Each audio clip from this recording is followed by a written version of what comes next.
ഇവർ രണ്ടുപേരും പരസ്പരം ഇങ്ങനെ നോക്കി നിൽക്കുകയാണ്. എന്നിട്ട് അവളടുത്ത് പോകാനായിട്ട് അവൻ ഓടി വരുമ്പോഴത്തേക്കും അവന് പെട്ടെന്ന് എന്തൊക്കെയോ ബുദ്ധിമുട്ട് വരികയാണ്. അവൻ്റെ മൂക്കിൽ നിന്നൊക്കെ പയ്യെ ബ്ലഡ് വരാൻ തുടങ്ങുന്നുണ്ട്. ആ ബ്ലഡ് വരുന്നത് കാരണം അവൻ അവളെ കാണാൻ ചെന്നില്ല. അവൻ നേരെ വാഷ്റൂമിൽ പോയിട്ട് ആ ബ്ലഡൊക്കെ വാഷ് ചെയ്ത് കളയാണ്. എന്നിട്ട് അവളെ ആലോചിച്ച് ഇങ്ങനെ നിൽക്കുന്നുണ്ട് വിഷമത്തിൽ. ഇവൻ്റെ മൂക്കിൽ നിന്ന് ഇങ്ങനെ ബ്ലഡ് വന്ന കാര്യമൊക്കെ അവളെ അറിയിക്കാതിരിക്കാൻ അവൻ മാക്സിമം ശ്രമിക്കുന്നുണ്ട്. അതുകൊണ്ടാണ് അവളെ മുമ്പിൽ അവൻ പോവാത്തത്.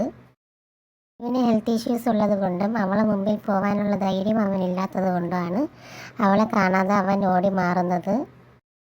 അവൻ അങ്ങനെ ചെയ്യുന്നതിൽ ഇവക്കും നല്ല രീതിയിൽ വിഷമമൊക്കെ ഉണ്ട്.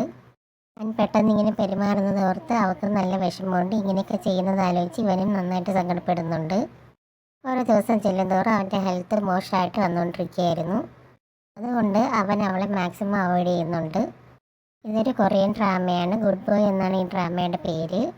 ഡ്രാമ കാണാൻ വളരെ ഇൻട്രസ്റ്റിംഗ് ആണ്. നിങ്ങളെല്ലാവരും തീർച്ചയായിട്ടും കാണേണ്ട ഒരു ഡ്രാമയാണ്. അടുത്തൊരു 6 സീനുമായിട്ട് ഞാൻ വീണ്ടും വരുന്നതായിരിക്കും. Thank you.